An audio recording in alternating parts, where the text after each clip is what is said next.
बाज़ लोग ये कहते हैं कि मुहर्रमुल हराम का जो महीना है इसके अंदर क़यामत आएगी। इसी तरह बाज़ लोग ये भी कहते हैं कि 10 मुहर्रमुल हराम का वो दिन होगा या जुम्मे का दिन होगा। तो क्या हदीस पाक या कुरान शरीफ में ऐसा कोई रिवायत या ऐसी कोई आयत मिलती है कि जिसमें इसका सबूत हो? कुरान पाक में जो क़यामत के हवाले से बयान फरमाया गया है उसमें फरमाया गया कि क़यामत अचानक आएगी।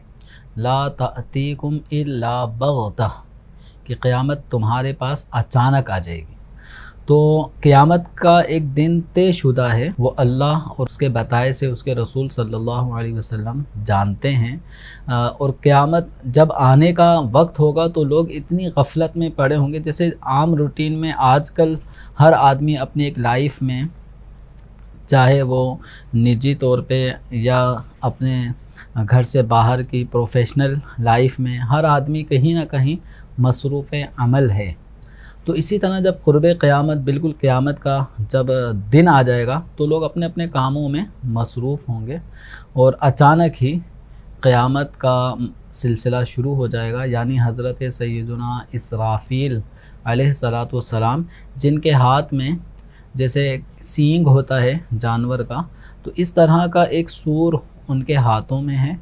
और जब हुक्म इलाही होगा तो वो सूर फूंकना शुरू फरमा देंगे, जिसकी आवाज़ से शुरू में लोग एकदम कामकाज छोड़कर उस आवाज़ की तरफ मुतवज्जे होंगे और देखते ही देखते वो आवाज़ इस कदर शिद्दत इख्तियार कर लेगी कि उस आवाज़ की तेज़ी और शिद्दत और ऊंचे तेज़ होने से लोगों के दिल एकदम लरस जाएंगे, घबरा जाएंगे और आहिस्ता आहिस्ता लोग मौत के घाट उतरते चले जाएंगे। यहाँ तक कि फिर पहाड़, जिस तरह रुई के गाले होते हैं, टुकड़े छोटे छोटे पीस उड़ा दिए जाएं तो ये मजबूत तरीन पहाड़ भी रुई के गालों की तरह होकर उड़ रहे होंगे।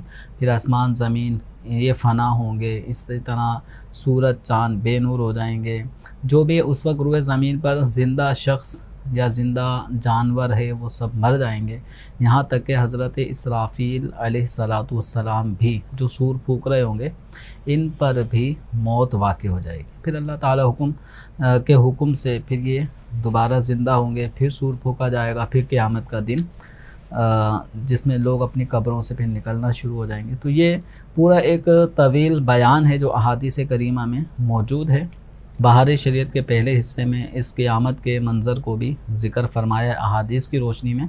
तो अब ये क़यामत किस दिन आएगी? एकदम अचानक, यानी बाज़ चीज़ें ऐसी होती हैं कि तयशुदा वक्त उनका होता है, लेकिन वो तयशुदा वक्त लोग हम पर ज़ाहिर नहीं होता। तो कोई काम अचानक, जिसको हम कहते हैं ये तो अचानक हो गया, हालांकि वो अपने टाइम के मुताबिक ही हुआ है। तो यूँ ही क़यामत का जो वक्त है वो अल्लाह के इल्म में है, अल्लाह के बताए से उसके रसूल सल्लल्लाहु अलैहि वसल्लम के इल्म में है।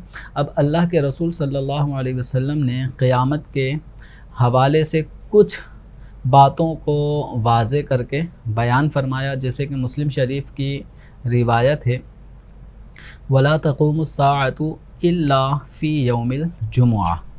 तो जुमअतुल मुबारक के दिन में बहुत सारे कामों का आप सल्लल्लाहु अलैहि वसल्लम ने ज़िक्र फरमाया, जिसमें ये है कि जुमअतुल मुबारक ये वो बेहतर दिन है जिसमें सूरज तुलू होता है। तो जुमअतुल मुबारक वो बेहतर दिन है। इस दिन में आदम अलैहिस्सलाम की पैदाइश हुई, इसी दिन आदम अलैहिस्सलाम जन्नत में दाखिल हुए और इसी दिन आदम अलैहिस्सलातु वस्सलाम को दुनिया में भेजा गया। और फिर एक बात ये भी बयान फरमाई गई कि क़यामत कायम नहीं होगी मगर जुमा के दिन। तो मुस्लिम शरीफ की रिवायत में हमें मिलता है कि जो 7 अय्याम हैं एक हफ़्ते में, तो उनमें जुमअतुल मुबारक का दिन वो अहमियत का हामिल है कि इसी दिन क़यामत भी रूनुमा होगी। अच्छा, अब ये महीना कौन सा होगा, तारीख़ कौन सी होगी? तो इस हवाले से हम दीगर अहादीस की तरफ जब मुताला करते हैं तो दीगर अहादीस में हमें मज़ीद इस हवाले से तज़किरा मिलता है। जैसे कि इमाम बैहक़ी रहमतुल्लाह ताला अलैह ने अपनी किताब फ़ज़ाइलुल औक़ात के अंदर इस बात को बयान फरमाया है कि जुमअतुल मुबारक यानी 10 मुहर्रमुल हराम का जो दिन है वो किस कदर अहमियत का हामिल है, इसमें क्या क्या मामलात हुए। तो उन मामलात को ज़िक्र फरमाते हुए एक तफसीली हदीस मुबारक है, वहाँ इस बात को भी बयान फरमाया गया है कि वो जो क़यामत कायम होगी वो आशूरे के दिन होगी। यौमुल क़ियामा फ़ी यौमी आशूरा, जो क़यामत का दिन होगा वो आशूरे के दिन होगा। और आशूरा ये 10 मुहर्रमुल हराम का एक तारीख़ी नाम है, यानी इस्लाम से पहले भी लोग इसको आप सल्लल्लाहु अलैहि वसल्लम की बिअसत से पहले भी आशूरे का जो दिन था 10 मुहर्रमुल हराम, इसकी बड़ी एक अहमियत थी। तो आशूरे का जो दिन जब भी कहा जाता है तो पूरे साल में जो 12 महीने हैं, इन पूरे 12 महीने के हर महीने के 30 दिन होते हैं, उनमें आशूरे का जो लफ्ज़ है वो 10 मुहर्रमुल हराम के लिए ही ख़ास इस्तेमाल होता है। तो यूँ अहादीस पर अगर हम मजमूई एतबार से नज़र डालते हैं तो इन अहादीस से हमें पता चलता है कि क़यामत का दिन जुमातुल मुबारक का दिन होगा, और वो जो महीना होगा वो मुहर्रमुल हराम का महीना होगा, और जो तारीख़ होगी वो 10 तारीख़ होगी। तो यूँ ख़ुलासतन यूँ कह सकते हैं कि 10 मुहर्रम जुमातुल मुबारक का दिन वो होगा कि जिस दिन क़यामत कायम होगी। अगर हम अपनी लाइफ में गौर करें तो इस वक्त अगर कोई शख्स 60 साल का है तो कई मरतबा ऐसा उसको चांस ज़रूर नज़र आया होगा कि 10 मुहर्रम है और जुमे ही का दिन है। तो यानी ये पूरा सेम वही दिन, तारीख़, महीना आ जाता है, लेकिन चूँकि ये वाज़ेह नहीं है कि वो साल कौन सा होगा। दिन भी पता चल गया, महीना भी पता चल गया, तारीख़ भी पता चल गई, लेकिन साल कौन सा होगा ये बात पोशीदा रखी गई।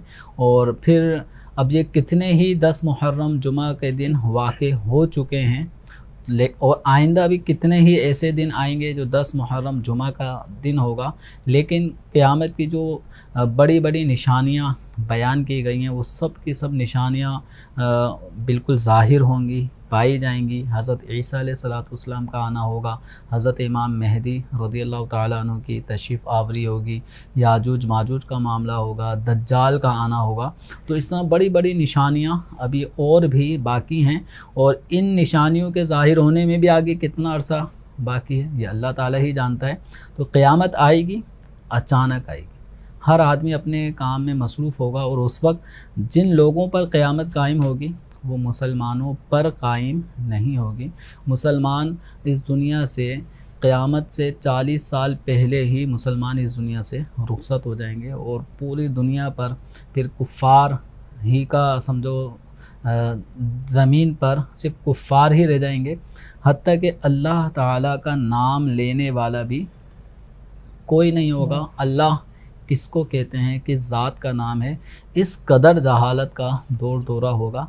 ऐसे कुफ़ार पर फिर क़यामत का मामला होगा। अल्लाह तबारक व तआला से हम दुआ करते हैं कि अल्लाह ताला हमारा ईमान सलामत रखे, और हमारी नस्लों में भी कोई गैर मुस्लिम, मुर्तद, गुस्ताख पैदा ना हो, और ईमान हमारी नस्लों का भी अल्लाह ताला सलामत रखे।